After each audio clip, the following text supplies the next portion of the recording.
Hello everyone, आज की इस वीडियो में हम लोग बात करने वाले हैं रासायनिक अभिक्रिया के प्रकारों के बारे में। तो इस वीडियो को आप लोग शुरू से लेकर के अंत तक देखिएगा। इस वीडियो में संयोजन अभिक्रिया, वियोजन अभिक्रिया, विस्थापन अभिक्रिया, द्विविस्थापन अभिक्रिया, ऊष्माक्षेपीय अभिक्रिया, ऊष्माशोषी अभिक्रिया, सारे तरह की अभिक्रियाओं का निपटारा होने वाला है। सारी चीजें बहुत ही इंपॉर्टेंट है, आप लोगों को बहुत बेहतरीन तरीके से समझाने का भी प्रयास करूंगा। सबसे पहले संयोजन अभिक्रिया को समझ लेते हैं। संयोजन अभिक्रिया हमने हेडिंग दिया है, एक बार बता दूं तो संयोजन अभिक्रिया क्या होती है। तो संयोजन अभिक्रिया में दो या दो से अधिक तत्व जो है आपस में संयोग करके एक पदार्थ का निर्माण करते हैं और उस अभिक्रिया को कहते हैं हम संयोजन अभिक्रिया। ठीक है, अब दो पदार्थ हो सकते हैं या दो से अधिक पदार्थ हो सकते हैं, आपस में संयोग करेंगे यानी मिलेंगे और एक तत्व बनाएंगे। जैसे छोटे बच्चे करते हैं, जैसे कि ज और ल को जोड़ देते हैं, ज प्लस ल बराबर क्या बन जाता है, जल बन जाता है। इसी तरीके से बिल्कुल सिंपल सा, अगर हमारे पास दो कंपाउंड है, दो यौगिक है, दोनों यौगिक को आपस में जोड़ करके एक यौगिक बना देंगे, उसी अभिक्रिया को हम कहते हैं संयोजन अभिक्रिया। जैसा कि हमने लिखा है, इसमें दो या दो से अधिक पदार्थ संयोग करके एकल उत्पाद का निर्माण करते हैं या एक पदार्थ बनाते हैं। ठीक है, तो अगर कोई अभिक्रिया में संयोग हो रहा है और एक पदार्थ बन रहा है तो वैसी अभिक्रिया को हम संयोजन अभिक्रिया कहेंगे। आई होप आपको संयोजन अभिक्रिया का परिभाषा क्लियर हो गया होगा, लेकिन कुछ एग्जांपल्स कर लेने से हमारा पूरा डाउट खत्म हो जाएगा। ठीक है, हमारे पास एग्जांपल है कार्बन और ऑक्सीजन का। कार्बन और ऑक्सीजन मिलकर के हमारे पास एक कंपाउंड यानी कि एक पदार्थ बनाते हैं CO2, जिसको हम कार्बन डाइऑक्साइड बोलते हैं। ठीक है, ऐसे ही ले ले अगर हम CO प्लस में Cl2, तो CO को हम कार्बन मोनोऑक्साइड बोलते हैं और क्लोरीन है। इनकी जब अभिक्रिया कराते हैं तो COCl2 बनता है। क्या बनता है, COCl2 आपस में संयोग हो जाता है और एक पदार्थ का निर्माण होता है जिसे हम कार्बोनिल क्लोराइड बोलते हैं। ये जो बनने वाला पदार्थ है इसको कार्बोनिल क्लोराइड बोला जाता है। ऐसे ही तीसरा एग्जाम्पल है NH3 प्लस में HCl। NH3 को अमोनिया कहा जाता है, HCl को हाइड्रोजन क्लोराइड बोला जाता है। यहाँ पे NH3 है यानी H की संख्या 3 है, H की संख्या यहाँ पे 1 है, तो इधर आकर के NH4 बन जाएगा क्योंकि आपस में संयोग हो रहे हैं और Cl भी इसी में आ जाएगा। तो NH4Cl बन गया, जिसको हम अमोनियम क्लोराइड के नाम से जानते हैं। आई होप आपको समझ में आ गया होगा कि जब हमारे पास दो या दो से अधिक यौगिक मिल करके एक पदार्थ का निर्माण करेंगे तो ऐसी अभिक्रिया हमारी संयोजन अभिक्रिया होगी। आई होप आपको संयोजन अभिक्रिया के बारे में अब किसी भी प्रकार की डाउट नहीं होगी। अब हम लोग बात करेंगे वियोजन अभिक्रिया के बारे में। देखिए, वियोजन अभिक्रिया में ठीक संयोजन अभिक्रिया के उल्टा होता है। इसमें क्या होता है कि इसमें यौगिक जो होते हैं क्रिया करके लघु यौगिकों में अपघटित हो जाते हैं। जैसे इसमें एक पदार्थ होगा और उस पदार्थ को जब क्रिया कराएंगे, अभिक्रिया कराएंगे, तो अभिक्रिया करने के पश्चात क्या होगा कि जो पदार्थ होंगे ना वो टुकड़ों में बट जाएंगे। जैसे हमारे पास एक पदार्थ है CaCO3। अब CaCO3 की जब हम अभिक्रिया कराते हैं तो ये CaO और प्लस में CO2 में विभाजित हो जाता है। ये विभाजित कैसे हुआ, यहाँ पे Ca है और O की संख्या 3 है, तो एक O इसके साथ आ गया है। ठीक है, यहाँ CaO हो गया है और प्लस में यहाँ जो बचा हुआ है CO2, 3 में से एक हमने यहाँ पे ले लिया था, यहाँ 2 बचा, तो ये कार्बन डाइऑक्साइड बन गया और ये कैल्शियम ऑक्साइड बन गया। दो भागों में टूट करके क्या बन गया, कैल्शियम ऑक्साइड और कार्बन डाइऑक्साइड। तो जब एक पदार्थ दो भागों में या तीन भागों में टूटकर विभाजित हो जाता है, अपघटित हो जाता है, तो वैसी अभिक्रिया हमारी वियोजन अभिक्रिया कहलाती है। आई होप आपको वियोजन अभिक्रिया भी समझ में आ गया होगा। और भी कुछ एग्जाम्पल है, उनको भी सॉल्व कर लेते हैं। हमारे पास 2AgCl है, तो जब इसकी अभिक्रिया कराएंगे तो 2Ag हो जाएगा और प्लस का Cl2 हो जाएगा। ठीक है, तो हमारे पास ये AgCl यानी कि सिल्वर क्लोराइड जो था ये दो भागों में विभाजित हो गया, एक तो हमारा सिल्वर और दूसरा क्लोरीन। ठीक है, इसी तरीके से तीसरा जो एग्जांपल है 2KCl यानी इसको हम कहते हैं पोटेशियम क्लोराइड, ये दो भागों में विभाजित हो जाएगा, 2K हो जाएगा और प्लस का Cl2 हो जाएगा। ठीक है, यानी कि पोटेशियम और क्लोरीन में विभाजित हो जाएगा। यानी कि आप जो देख रहे हैं, अभी हमने संयोजन अभिक्रिया पढ़ा, उसमें दो या दो से अधिक यौगिक मिलकर के एक पदार्थ बना रहे थे, और इसमें क्या हो रहा है कि एक पदार्थ टूट करके दो या दो से अधिक यौगिक बना रहा है। तो संयोजन और वियोजन आपको समझ में आ गया। अब हम लोग बात करने वाले हैं विस्थापन अभिक्रिया के बारे में। तो देखिए, विस्थापन अभिक्रिया की अगर हम बात करते हैं तो इसमें आपको एक चीज पता होगा, सक्रियता श्रेणी आपने पढ़ा हुआ, तो उसमें हमने देखा था कि कुछ तत्व कम क्रियाशील होते हैं और कुछ तत्व अधिक क्रियाशील होते हैं। ये सारी चीजें आप लोगों को पता होंगी। तो देखिए, इसमें क्या होता है ना कि अधिक क्रियाशील वाले जो तत्व होते हैं कम क्रियाशील वाले तत्वों का स्थान ले लेते हैं।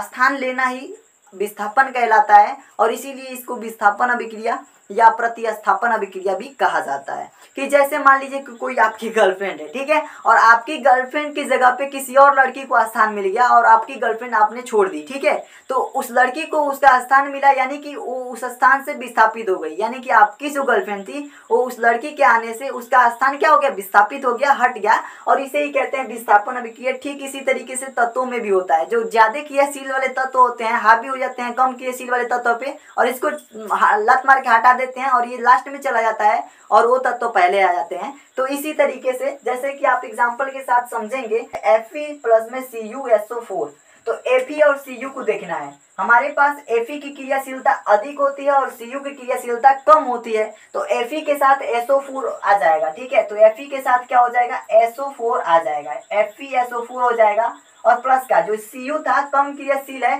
तो Cu अंत में चला जाएगा, यानी ये लास्ट में चला जाएगा, और ये SO4 जो था ये विस्थापित होकर के किसके साथ आ गया, Fe के साथ आ गया, क्योंकि Fe की क्रियाशीलता अधिक थी, किससे, Cu से, यानी कॉपर से, ठीक है। इसी तरीके से दूसरा एग्जांपल ZnCuSO4 है, तो Zn जो है ना, Zn और Cu को देखना है, Zn की क्रियाशीलता Cu से ज्यादा होती है, तो SO4 किसके साथ शिफ्ट हो जाएगा, Zn के साथ, तो ZnSO4 हो जाएगा, ZnSO4 और प्लस का Cu बाहर निकल जाएगा, ठीक है। इसी तरीके से थर्ड एग्जांपल देखें तो Pb प्लस में CuCl2 है, तो Pb की क्रियाशीलता अधिक होती है लेड की, ठीक ना, और कॉपर की क्रियाशीलता लेड की क्रियाशीलता से कम होती है, तो हम क्या करेंगे, Pb के साथ Cl को शिफ्ट कर देंगे, Pb के साथ ये जो Cl2 है ये शिफ्ट हो जाएगा, तो PbCl2 हो जाएगा और प्लस का लास्ट में Cu आ जाएगा, ठीक है। तो इस तरीके से आपने देखा कि Cu हर जगह पे विस्थापित होकर के अंत में चला गया क्योंकि इसकी क्रियाशीलता कम थी, तो इसी अभिक्रिया को हम कहेंगे विस्थापन या प्रतिस्थापन अभिक्रिया। आई होप आपको समझ में आ गया होगा।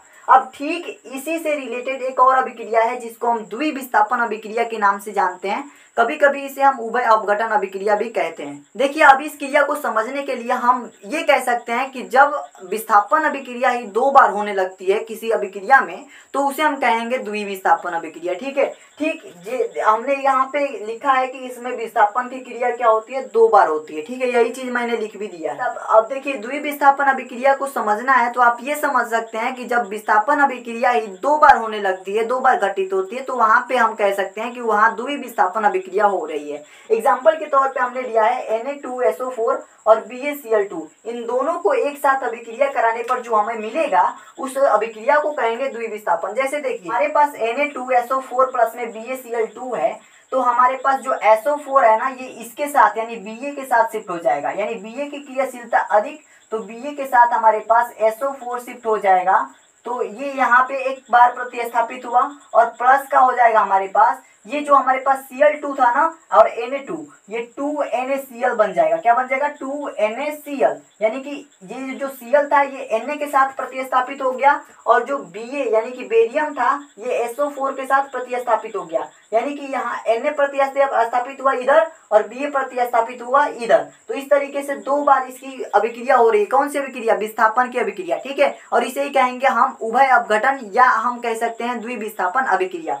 और ठीक दूसरा एग्जाम्पल भी हमारा उसी तरीके से है, दूसरा एग्जाम्पल है AgNO3 और KCl, यानी कि हमारे पास सिल्वर नाइट्रेट है और पोटेशियम क्लोराइड है। अब इन दोनों की अभिक्रिया जब हम कराएंगे तो द्विविस्थापन अभिक्रिया किस प्रकार से होगा आप लोग देखिए, Ag के साथ ये Cl इधर विस्थापित हो जाएगा, AgCl हो जाएगा, ठीक है, और प्लस का हमारे पास बन जाएगा KNO3, K के साथ ये NO3 आ जाएगा तो KNO3 बन जाएगा, ठीक है। तो इस तरीके से आप देखेंगे कि हमारे पास AgCl यानी कि सिल्वर क्लोराइड और KNO3 जिसको हम कह सकते हैं पोटेशियम नाइट्रेट ये बन गया है। आई होप आपको समझ में आ गया होगा। इसमें भी दो बार प्रतिस्थापन की क्रिया हो रही है, तो ऐसी अभिक्रिया जिसमें दो बार प्रतिस्थापन की क्रिया होती है या विस्थापन की क्रिया होती है उस अभिक्रिया को हम द्विविस्थापन अभिक्रिया कहते हैं। आई होप आपको ये सारी अभिक्रियाएं समझ में आ गई होंगी। अभी भी कुछ अभिक्रियाएं हमारी बची हुई हैं, उन अभिक्रियाओं को भी हम जल्दी से समझ लेते हैं। तो अब हम लोग पढ़ने वाले हैं ऊष्माक्षेपी अभिक्रिया और ऊष्माशोषी अभिक्रिया को। तो ऊष्माक्षेपी अभिक्रिया की अगर हम बात करें तो ऊष्माक्षेपी अभिक्रियाएं वे अभिक्रियाएं होती हैं जिनमें ऊष्मा का निर्मुक्तिकरण होता है, यानी जिसमें ऊष्मा निर्मुक्त होती है उसे हम ऊष्माक्षेपी अभिक्रिया कहते हैं, और जिसमें ऊष्मा अवशोषित होती है यानी ऊष्मा का जिसमें अवशोषण होता है उसे ऊष्माशोषी अभिक्रिया कहते हैं। एक एक एग्जाम्पल लेंगे और अच्छे से समझ लेंगे हम लोग। देखिए ऊष्मा क्षेपीय अभिक्रिया में जैसे हम ग्रेफाइट, यानी ग्रेफाइट क्या होता है, कार्बन का एक अपरूप होता है, आप लोगों को पता होगा। तो जैसे हम कार्बन की अभिक्रिया ऑक्सीजन के साथ करा रहे हैं, कार्बन को अगर वायु में हम अभिक्रिया कराते हैं तो ये एक गैस बनाता है CO2।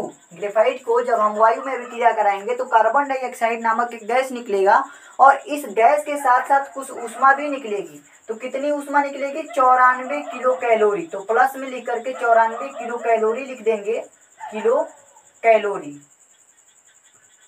कितनी ऊष्मा निकलेगी, 94 किलो कैलोरी ऊष्मा निर्मुक्त होगी। तो इसलिए हम कहेंगे यह जो अभिक्रिया है, कौन सी अभिक्रिया है, ऊष्मा क्षेपीय अभिक्रिया है। बात समझ में आ गई। तो ऊष्मा शोषी अभिक्रिया की अगर हम बात करते हैं तो इसमें ऊष्मा का क्या होगा, अवशोषण होगा, ऊष्मा की ह्रास होगी, लॉस होगा। ठीक है, जैसे हमारे पास नाइट्रोजन और ऑक्सीजन गैस है, इन दोनों की जब अभिक्रिया कराते हैं तो 2NO बन जाएगा। ठीक है, क्या बन जाएगा, 2NO। और इसके साथ साथ हमारी ऊष्मा भी अवशोषित होगी। कितनी ऊष्मा अवशोषित होगी, तो इस अभिक्रिया को करने में हमारे पास 45 किलो कैलोरी की ऊष्मा अवशोषित होगी। तो लिख देंगे 45 किलो कैलोरी ऊष्मा क्या हमारे क्या हुआ, अवशोषण हुआ, kilo calorie. Calorie. I hope आप लोगों को समझ में आ गया होगा। हमने पढ़ा कि ऊष्मा क्षेपीय अभिक्रिया में क्या हो रहा है, ऊष्मा का उत्सर्जन हो रहा है, ऊष्मा शोषी अभिक्रिया में ऊष्मा का अवशोषण हो रहा है। आई होप आप लोगों को सारी चीजें समझ में आ गई होंगी। ऐसे ही मिलते हैं एक नई वीडियो में दोस्तों, तब तक के लिए धन्यवाद।